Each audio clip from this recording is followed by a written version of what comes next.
Okay, आज हम लोग शुरू करेंगे एनसीईआरटी का जो फर्स्ट चैप्टर है, that is electric charges and fields. उसके पहले हम लोग सॉल्व एग्जाम्पल डिस्कस करेंगे। ओके, एग्जाम्पल नंबर 1.1 ये आपके एनसीईआरटी बुक में पेज नंबर 7 पे है। तो एग्जाम्पल 1.1 से हम लोग शुरू करेंगे। Question says how will you charge a metal sphere positively without touching it? एक मेटल स्पीयर को पॉजिटिव चार्ज देना है विदाउट टचिंग इट। तो ये आप कैसे करोगे? तो यहां पे हम लोग मेटल स्पीयर को चार्ज करेंगे by the process of induction. तो इंडक्शन प्रोसेस से मेटल स्पीयर को हम लोग पॉजिटिवली चार्ज प्रोवाइड करेंगे। ठीक है, तो पहला फिगर देखो, फिगर ए। तो इन फिगर ए एक मेटल स्पीयर हमने कंसीडर किया है और इस मेटल स्पीयर को इंसुलेटिंग स्टैंड पे रखा है। तो मेटल स्पीयर ये पहले न्यूट्रल था, इस पर कोई चार्ज नहीं है। तो uncharged metal sphere is placed on a insulating stand. इस स्पीयर को हमको पॉजिटिवली चार्ज करना है। तो सेकंड फिगर में, फिगर बी में, इस मेटल स्पीयर के नियर बाय एक निगेटिवली चार्ज प्लास्टिक रॉड को मैंने प्लेस किया। तो ये निगेटिवली चार्ज प्लास्टिक रॉड है, it is kept near to the metal rod या मेटल स्पीयर।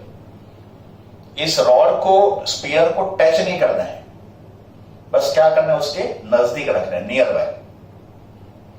तो एक negatively charged rod is placed near to this metal sphere. अभी मेटल स्फीयर पहले तो न्यूट्रल था, बट जैसे निगेटिवली चार्ज रॉड इसके विसिनिटी में रखेंगे तो इसका जो चार्ज होगा ये पोलराइज हो जाएगा।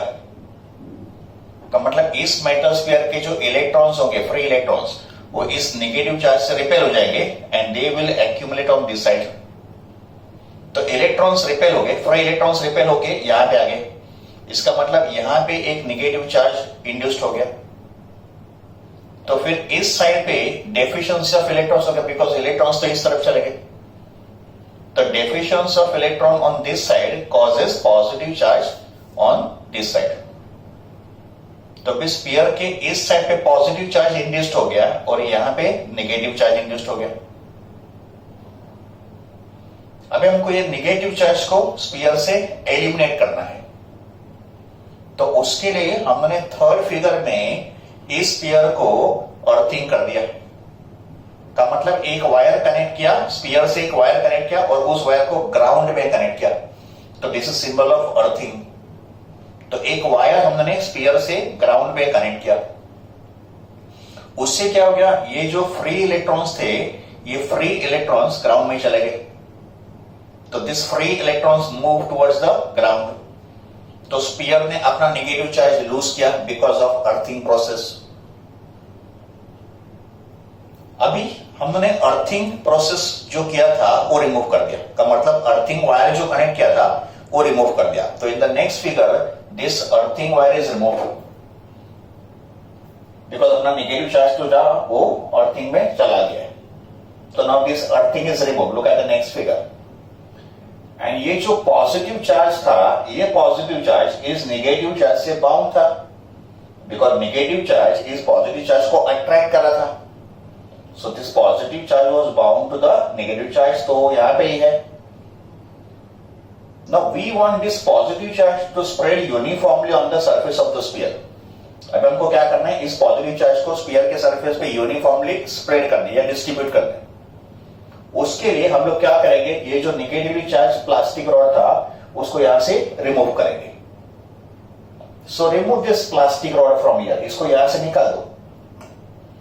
तो नेक्स्ट फिगर में ये जो प्लास्टिक रॉड था निगेटिव चार्ज, उसको यहां से निकाल दिया। तो जैसे प्लास्टिक रॉड यहां से रिमूव करेंगे, ये जो चार्ज था पॉजिटिव, ये पॉजिटिव चार्ज स्फीयर के सरफेस पे यूनिफॉर्मली डिस्ट्रीब्यूट हो गया। So this is how uncharged metal sphere can be positively charged by the process of induction. तो इंडक्शन प्रोसेस हमने क्या किया, एक अनचार्ज मेटल स्फीयर को पॉजिटिवली चार्ज बना दिया। Similar question can be asked, but sphere को आप निगेटिवली चार्ज कैसे करोगे? सिमिलर टाइप का क्वेश्चन, और वहां पर जो जाएगा how can you charge a metal sphere negatively. तो बस एकदम उल्टा प्रोसेस करना है, का मतलब जहां पे निगेटिव होगा वहां पे पॉजिटिव चार्ज करने का, सब कुछ उल्टा कर दो, ठीक है। तो सेम प्रोसेस होगा, ओनली थिंग इज आपको पॉजिटिवली चार्ज प्लास्टिक रॉड उसके साथ में रखना है, and all the positive becomes negative and negative becomes positive. तो this was solve example 1.1। Example 1.2 on page number 10। पहले क्वेश्चन को हम लोग रीड करते हैं। If 10⁹ electrons move out of a body to another body every second, how much time is required to get a total charge of 1 coulomb on the other body? तो question में यह बोला है कि एक बॉडी से दूसरे बॉडी 10⁹ इलेक्ट्रॉन्स ट्रांसफर हो रहे एक सेकंड में। समझो इस बॉडी से इस बॉडी इलेक्ट्रॉन ट्रांसफर हो रहा है, कितना इलेक्ट्रॉन ट्रांसफर हो रहा है? 10⁹ इलेक्ट्रॉन ट्रांसफर हो रहा है एक सेकंड में। तो फिर इस बॉडी को 1 कूलम्ब चार्ज एक्वायर करने के लिए कितना टाइम रिक्वायर्ड होगा, ये हमको फाइंड करना है। अगर इलेक्ट्रॉन इस बॉडी से इस बॉडी ट्रांसफर होंगे का मतलब ये बॉडी अपना नेगेटिव चार्ज लूज करेगा, तो इस बॉडी पे पॉजिटिव चार्ज इंड्यूस्ड होगा, और इस बॉडी ने अगर इलेक्ट्रॉन को गेन किया है तो this body will acquire negative charge. तो हमको दिया 1 कूलम्ब का मतलब ये बॉडी -1 कूलम्ब चार्ज एक्वायर करेगा, तो फिर ये बॉडी कितना एक्वायर करेगा? +1 कूलम्ब, इक्वल एंड अपोजिट, ठीक है। तो इस बॉडी को 1 कूलम्ब चार्ज एक्वायर करने के लिए या इस बॉडी को -1 कूलम्ब का चार्ज एक्वायर करने के लिए कितना टाइम रिक्वायर होगा, ये हमको पूछा है। तो एक सिंपल कैलकुलेशन है। देखो, सबसे पहले number of electrons moving out from one body to another body. एक बॉडी से दूसरे बॉडी कितने इलेक्ट्रॉन मूव आउट कर रहे हैं? 10⁹, और ये भी एक सेकंड में। तो एक सेकंड में इतने इलेक्ट्रॉन एक बॉडी से दूसरे बॉडी ट्रांसफर हो रहा है, नंबर 1। तो फिर हम लोग फाइंड करेंगे, सेकंड स्टेप में हम लोग फाइंड करेंगे चार्ज कितना ट्रांसफर हो रहा है एक सेकंड में, बिकॉज इलेक्ट्रॉन अगर ट्रांसफर होंगे तो नेगेटिव चार्ज ट्रांसफर होगा। तो चार्ज ट्रांसफर इन 1 सेकंड। अभी हमको मालूम है चार्ज का फॉर्मूला N × E होता है, where N stands for number of electrons and E stands for charge of 1 electron। तो यहां पे N कितना है? 10⁹, और E कितना होता है? 1.6 × 10⁻⁻19 coulomb. This is electronic charge. तो फिर ये वैल्यू कितना आ गया? 1.6 × 10⁻10 कूलम्ब। इतना चार्ज इस बॉडी से इस बॉडी ट्रांसफर हो रहा है एक सेकंड में, ठीक है। तो अभी ये चार्ज ट्रांसफर होने में कितना टाइम लग रहा है? एक सेकंड। तो ये जो चार्ज एक बॉडी से दूसरे बॉडी ट्रांसफर हुआ वो कितने टाइम में ट्रांसफर हुआ? एक सेकंड में। तो नेक्स्ट स्टेप में क्या लिखा है? Time required to get a charge of 1.6 × 10⁻10 coulomb is 1 second. का मतलब एक सेकंड में इस बॉडी ने +1.6 × 10⁻10 कूलम्ब एक्वायर किया, और इस बॉडी ने -1.6 × 10⁻10 कूलम्ब एक्वायर किया एक सेकंड में। इसने पॉजिटिव चार्ज एक्वायर किया और इसने नेगेटिव चार्ज। तो अगर इतना चार्ज एक्वायर करने में एक सेकंड का टाइम लगता है, तो 1 कूलम्ब का चार्ज एक्वायर करने के लिए कितना टाइम? तो बस क्रॉस मल्टीप्लाई करो कि इतने चार्ज के लिए एक सेकंड, तो 1 कूलम्ब के लिए कितना, तो क्रॉस मल्टीप्लाई कर दिया, तो आएगा 1/1.6 × 10⁻10 सेकंड। और इसको सॉल्व करने के बाद वैल्यू आएगा 6.25 × 10⁻9 सेकंड्स।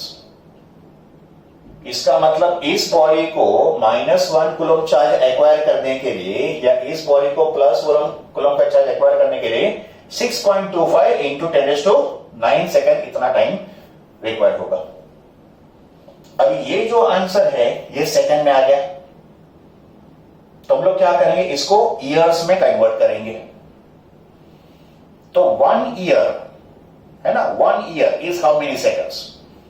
तो 1 year is 365 days, 1 day is 24 hours and 1 hour is 60 minutes, that is 60 into 60, 3600 seconds. So we can say 1 year is equal to 365 into 24 into 3600 seconds. तो फिर इस सेकंड्स को ईयर करने के लिए हम लोग क्या करेंगे, इसको 365 into 24 into 3600 से डिवाइड करेंगे, because this is number of second in 1 year. तो इस नंबर को मैंने 365 इंटू 24 इंटू 3600 से डिवाइड करने के बाद आंसर आएगा अप्रोक्सीमेटली 198 इयर्स। का मतलब इस बॉडी को -1 कूलम चार्ज एक्वायर करने के लिए 198 इयर्स इतना टाइम रिक्वायर्ड होगा। तो ये हो गया solution of example number 1.2। Example number 1.3 on page number 10. Question says how much positive and negative charge is there in a cup of water. तो एक नॉर्मल कप ऑफ वाटर में कितना पॉजिटिव चार्ज है और कितना नेगेटिव चार्ज है, ये हमको पूछा है। सबसे पहले जितना पॉजिटिव चार्ज होगा इन अ कप ऑफ वाटर उतना ही नेगेटिव चार्ज होगा। तो पॉजिटिव चार्ज और नेगेटिव चार्ज इक्वल होगा, ठीक है। और positive charge is carried by protons और नेगेटिव चार्ज किसका होगा, electrons. But protons and electrons भी नंबर में इक्वल होंगे। तो अगर मुझे amount of positive charge and amount of negative charge find करना है तो मुझे पहले फाइंड करना पड़ेगा कप ऑफ वाटर में कितने प्रोटॉन्स होंगे और कितने इलेक्ट्रॉन्स होंगे, because positive charge proton carry कर रहा है और नेगेटिव चार्ज इलेक्ट्रॉन कैरी कर रहा है। तो कैलकुलेशन कुछ इस तरह होगा, we have to first calculate number of protons and number of electrons in a cup of water. अगर वो नंबर पता चलेगा तो we can calculate positive and negative charge. But as I said जितना पॉजिटिव चार्ज होगा उतना ही negative charge भी होगा। तो उसके लिए हमको शुरुआत करना पड़ेगा कप ऑफ वाटर का मास जो हमको दिया नहीं है। तो हम लोग एज्यूम कर रहे हैं कि मास of the cup of water is 250 ग्राम। का मतलब हमारा जो भी कैलकुलेशन होगा वो 250 ग्राम के लिए होगा। बट एग्जामिनेशन में mass of the cup of water will be given to you, तो आपको उसके हिसाब से कैलकुलेशन करना है। मेथड यही रहेगा। तो हमारा जो कैलकुलेशन है it is for 250 gram of water in a cup of water. तो सबसे पहले हमने एज्यूम कर दिया कि mass of water contain in a cup is 250 ग्राम। तो 250 ग्राम का जो वाटर होगा उसमें हमको पॉजिटिव चार्ज और नेगेटिव चार्ज कैलकुलेट करना है, ठीक है ना। What is molecular mass of water? Water का फॉर्मूला क्या है, H2O है। तो वाटर का जो मॉलिक्यूलर मास होगा वो कितना होगा, 18 ग्राम। का मतलब वाटर का एक मॉलिक्यूल का मास कितना होगा, 18 ग्राम, है ना। 18 कैसे आ गया, ऑक्सीजन एटम का कितना है, 16 और हाइड्रोजन एटम का 1, बट H2 है इसके लिए 2, तो 2 प्लस 16 दैट बिकम्स 18 ग्राम। अभी ये जो 18 ग्राम का वाटर होगा तो 18 ग्राम का जो वाटर होगा उसमें कितने मॉलिक्यूल्स होंगे ये पता करेंगे। तो number of molecules present in 18 gram, in other words 1 mole of water. 18 gram is 1 mole of water. और कितने मॉलिक्यूल्स होंगे 1 मोल में, that is called Avogadro's number. वो कितना होता है 6.02 इंटू 10⁻23। इसका मतलब 18 gram of water contains these many molecules. इतने मॉलिक्यूल्स होंगे 18 ग्राम में, बट हमारे पास जो वाटर है वो कितना है, 250 ग्राम है। तो फिर 250 ग्राम में कितने मॉलिक्यूल्स होंगे वो पता करेंगे। तो नेक्स्ट होगा number of molecules present in 250 ग्राम। तो 250 ग्राम के नंबर ऑफ मॉलिक्यूल्स को मैंने n कॉल किया, वो कितना होगा 6.02 इंटू 10⁻23 इंटू 250 डिवाइडेड बाय 18, ये आएगा 8.36 इंटू 10⁻24। इसको सॉल्व करने के बाद तो अभी हमको पता चला number of molecules present in 250 ग्राम। तो 250 ग्राम में इतने मॉलिक्यूल्स होंगे, ठीक है। अभी आगे बढ़ते हैं। एक मॉलिक्यूल जो होगा वाटर का, एक मॉलिक्यूल वाटर का सिर्फ एक मॉलिक्यूल, तो उसमें कितने इलेक्ट्रॉन्स और कितने प्रोटॉन्स होंगे। अभी हाइड्रोजन एटम में एक इलेक्ट्रॉन होगा और एक प्रोटॉन होगा, बट यहां पे दो हाइड्रोजन है, तो दो हाइड्रोजन एटम मिला के दो प्रोटॉन और दो इलेक्ट्रॉन होंगे। ऑक्सीजन एटम के पास 8 इलेक्ट्रॉन होंगे और 8 प्रोटॉन भी होंगे, तो 2 electrons of hydrogen 8 electrons of oxygen, या 2 protons of hydrogen and 8 protons of oxygen, तो कितने होंगे 10 इलेक्ट्रॉन्स एंड 10 प्रोटॉन्स। तो वाटर का एक मॉलिक्यूल के अंदर 10 इलेक्ट्रॉन्स होंगे और 10 प्रोटॉन्स होंगे। These are electrons and protons in one molecule. तो now we find out number of protons and number of electrons in cup of water, जिसमें इतने सारे मॉलिक्यूल्स होंगे। तो अगर एक मॉलिक्यूल में इतने इलेक्ट्रॉन्स और इतने प्रोटॉन्स, तो इतने मॉलिक्यूल्स में कितने, तो क्या करना है हमको Ne और Np कैसे फाइंड करना है, इस नंबर को 10 से मल्टीप्लाई करना है, बिकॉज 10 प्रोटॉन्स है और 10 electrons. Okay, that comes out to be 8.36 into 10⁻25. So these are number of electrons and number of protons in these many molecules compared to 250 ग्राम। तो बस अभी सिंपल हो गया। तो लास्ट स्टेप में कैलकुलेट करके total negative charge on electrons and total positive charge on proton, दोनों equally होगा। तो वो कैसे निकालेंगे, आइदर Ne इंटू ई करेंगे या Np इंटू ई करेंगे, बिकॉज इलेक्ट्रॉन एंड प्रोटॉन का चार्ज तो सेम होता है। तो number of electrons into charge of one electron या number of proton into charge of one proton.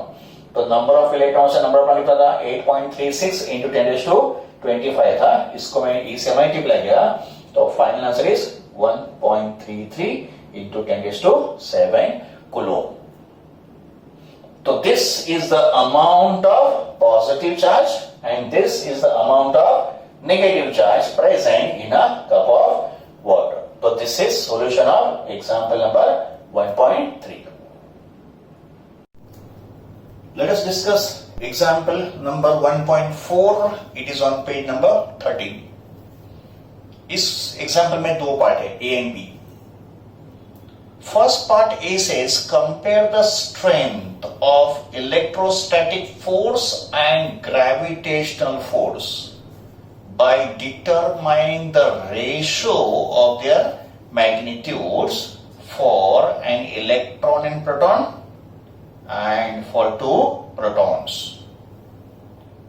और इस क्वेश्चन का पार्ट बी बोल रहा है estimate the accelerations of electron and proton due to the electrostatic force of their mutual attraction when they are 1 angstrom. 1 angstrom कितना होता है 10⁻⁻10 meter. So when they are 1 angstrom apart, mass of proton 1.67 into 10⁻27 kg and mass of electron is 9.1 into 10⁻31 kg. तो बच्चों पहले part में electrostatic force and gravitational force का strength compare करना है between electron and proton and between 2 proton. तो हम लोग पार्ट 1 से चालू करते हैं। इलेक्ट्रॉन एंड प्रोटॉन के बीच का electrostatic force and gravitational force, इनका रेशियो लेना है, ठीक है। तो सबसे पहले कूलॉम्स लॉ से electrostatic force between electron and proton को लिखेंगे। तो Fe electrostatic force Fe is equal to K Q1 Q2 upon R square according to Coulomb's law. यहाँ पे K is constant and K का वैल्यू कितना होता है कूलॉम्स लॉ में 1/4πε0। और यहाँ पे Q1 होगा charge of electron which is -E, Q2 होगा charge of proton which is E and upon distance between them is R। तो ये हो जाएगा minus K E square upon R square. Negative sign implies it's a force of attraction between electron and proton. But if I take only magnitude, तो magnitude of F E will be equal to K E square upon R square. We drop the negative sign because हमको magnitude ही compare करना है. उसके बाद Newton's law of gravitation से हम लोग ग्रेविटेशनल फोर्स को एक्सप्रेस करेंगे between electron and proton. According to Newton's law, gravitational force Fg will be G me mp upon r square. यहाँ पे me होगा mass of electron और mp होगा mass of proton. तो this is electrostatic force and this is gravitational force. अभी इन दोनों का ratio लेंगे, तो we divide Fe and Fg, इन दोनों को डिवाइड करेंगे. अगर इन दोनों को डिवाइड करेंगे तो देखो आर स्क्वायर कैंसिल हो गया, तो we are left with K E square and upon G M E M P. बस अभी फॉर्मूला मिल गया है, उसको वैल्यूज के फॉर्म में सब्स्टिट्यूट करेंगे. तो के कितना होता है इलेक्ट्रोस्टैटिक्स में 9 इंटू 10⁹. ई कितना होता है charge of electron 1.6 into 10⁻19, but the whole square divided by g, universal gravitational constant, उसका value 6.67 into 10⁻11. me mass of electron कितना 9.1 इंटू 10⁻31 और mp हमको दिया है. What is mass of proton 1.67 into 10⁻27. तो अगर आप इस रेशो को सॉल्व करोगे तो आंसर आएगा 2.27 इंटू 10⁻39. तो ये हो गया ratio of electrostatic force and gravitational force between electron and proton. अभी इसके बाद देखेंगे इसी रेशो का वैल्यू दो प्रोटॉन के बीच में कितना होगा. अभी जो सेकंड पार्ट होगा दो प्रोटॉन के बीच में. का मतलब पहले पार्ट में हमने electrostatic force and gravitational force का रेशो फाइंड किया बिटवीन इलेक्ट्रॉन एंड प्रोटॉन. अभी हमको यही रेशो फाइंड करना है बिटवीन टू प्रोटॉन्स. तो फॉर्मूला हम लोग यही अप्लाई करेंगे, पर सिर्फ यहां पे एक चेंज होगा, me इंटू MEP जगह पे MP इंटू ME होगा, बिकॉज दो प्रोटॉन के बीच का है. तो यहाँ पे मास दोनों के प्रोटॉन के होंगे, तो यहाँ पे सिर्फ MP इंटू MP हो गया. तो वैल्यूज को मैंने सब्स्टिट्यूट किया. K का वैल्यू कितना है 9 इंटू 10⁻9. E का वैल्यू 1.6 इंटू 10⁻19, उसका स्क्वायर किया, डिवाइडेड बाय G का value 6.67 into 10⁻11 and mass of proton का स्क्वायर दैट इज 1.67 इंटू 10⁻27 जो है उसका स्क्वायर कर दिया. फिर अगर आप ये रेशो सॉल्व करोगे तो वैल्यू आएगा 1.24 इंटू 10⁻36. तो ये हो गया electrostatic force and gravitational force का रेशो बिटवीन टू प्रोटॉन. कितना 1.24 इंटू 10⁻36. अभी ये हो गया पार्ट ए, क्वेश्चन का पार्ट ए. अभी हम लोग करेंगे इस क्वेश्चन का पार्ट बी. में estimate the acceleration of electron and proton due to the electrostatic force. Acceleration find करना है, उसके लिए हमको पहले क्या चाहिए फोर्स. तो पहले फाइंड करेंगे magnitude of electrostatic force of attraction between electron and proton. उसका formula F equals to K E square by R square according to Coulomb's law. K का वैल्यू 9 इंटू 10⁻9, E का वैल्यू 1.6 इंटू 10⁻19, उसका square कर दिया upon R कितना दिया था हमको 10⁻10, उसका स्क्वायर कर दिया. तो ये वैल्यू अपना आया 2.3 इंटू 10⁻8 न्यूटन. ये हो गया electrostatic force of attraction between electron and proton. का मतलब ये फोर्स इलेक्ट्रॉन पे भी एक्ट कर रहा है और ये फोर्स प्रोटॉन भी एक्सपीरियंस कर रहा है. तो बस अभी क्या करना है, दोनों के एक्सेलरेशन को फाइंड करना है. Acceleration of electron will be equal to force upon mass, because force होता है मास इनटू एक्सेलरेशन. यहाँ पे होगा मास ऑफ इलेक्ट्रॉन, तो फोर्स का वैल्यू सब्स्टिट्यूट किया, मास ऑफ इलेक्ट्रॉन को सब्स्टिट्यूट किया. ये सॉल्व करने के बाद वैल्यू आएगा 2.5 into 10⁻22 metre per second square. And acceleration of proton के लिए force upon mass of proton. Mass of proton is 1.67 into 10 raised to minus 27. तो ये जो वैल्यू आएगा वो कितना आएगा 1.3 into 10 raised to 19 metre per second square. तो ये हो गया complete solving of question number 1.4. Now we discuss example 1.5 on page number 14. Example का स्टेटमेंट मैंने यहां पे नहीं लिखा है, but I will explain the question with help of this diagram. Okay, और इसमें कैलकुलेशन नहीं है, सिर्फ लॉजिकल थिंकिंग है.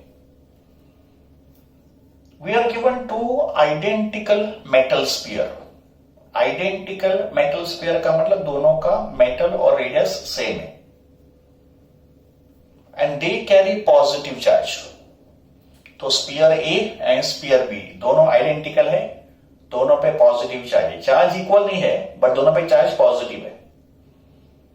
तो let Q be the charge on sphere A and let Q dash be the charge on sphere B. They are separated by distance 10 centimetre. And अगर दोनों पे चार्ज पॉजिटिव है तो दोनों एक दूसरे को रिपेल करेंगे. So let F be the electrostatic force of repulsion. तो ये हो गया case 1. Two metal sphere A and B दोनों आइडेंटिकल है, दोनों के बीच में डिस्टेंस 10 सेंटीमीटर है. Let Q be the charge on sphere A, let Q dash be the charge on sphere B. They repel each other with the force F. Now हमने क्या किया देखो, सेकंड केस देखो. स्फीयर ए को spear सी जो identical है ए के साथ टच किया, but metal sphere C was uncharged, इस पे कोई चार्ज नहीं था. तो एक अनचार्ज स्पीयर सी को स्पीयर ए के साथ टच किया और स्पीयर बी के साथ दूसरा अनचार्ज स्पीयर डी को टच किया. तो यहां पे A B C D all spheres are identical. तो uncharged sphere C and uncharged sphere D are brought in contact with A and B respectively. Okay. Now इस पे हमको कंसेप्ट क्या अप्लाई करना देखो.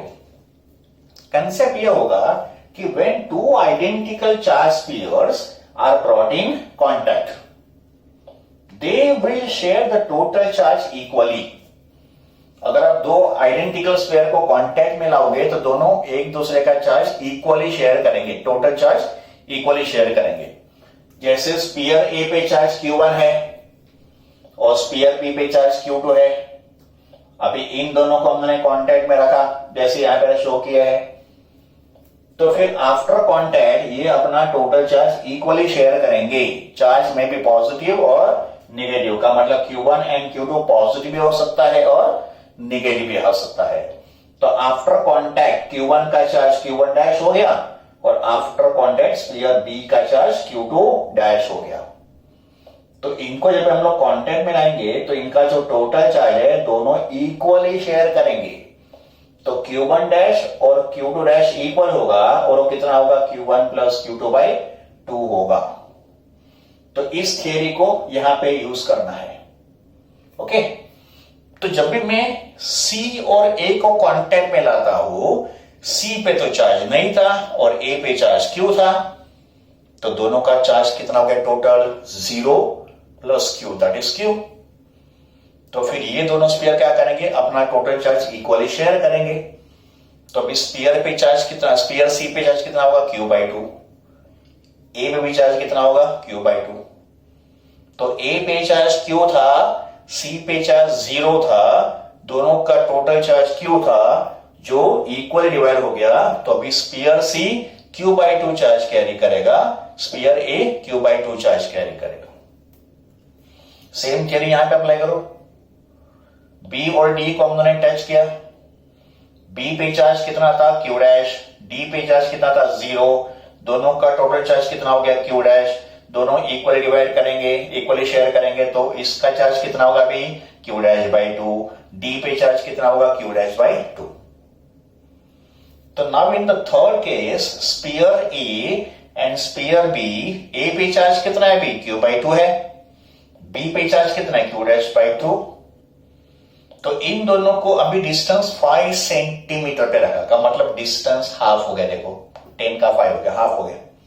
तो अगर ये डिस्टेंस हमने r कॉल किया तो ये r/2 हो जाएगा। Let the new force of repulsion between the two sphere be f'। तो हमको बोला है इस f' का वैल्यू कितना होगा in terms of f, compare f' in terms of f, ये क्वेश्चन था। ठीक है, now once you understand the question, solving is easy because this entire question is based on this concept. तो पहले case में f को क्या लिखा जाएगा according to Coulomb's law, 1/4πε0 q dash upon r square where this distance is r. I can write 1/4πε0 as k, so this is k q dash upon r square, ये होगा case 1 का force. Second case में अगर मुझे force find करना है तो second case का फोर्स f' था, again I apply Coulomb's law, तो f' कितना होगा 1/4πε0 q/2 upon r/2 square, because ये डिस्टेंस कितना है r/2, इसका आधा हो गया। अगर आप इसको सॉल्व करोगे तो वैल्यू तो वही आएगा, बिकॉज ये 4 और ये 4 तो कैंसिल होगा। तो f' कितना होगा q' अपॉन r स्क्वायर, इसका मतलब f एंड f' दोनों इक्वल है। तो जो न्यू फोर्स f' होगा it is exactly equal to original force f। तो this is solution of example number 1.2।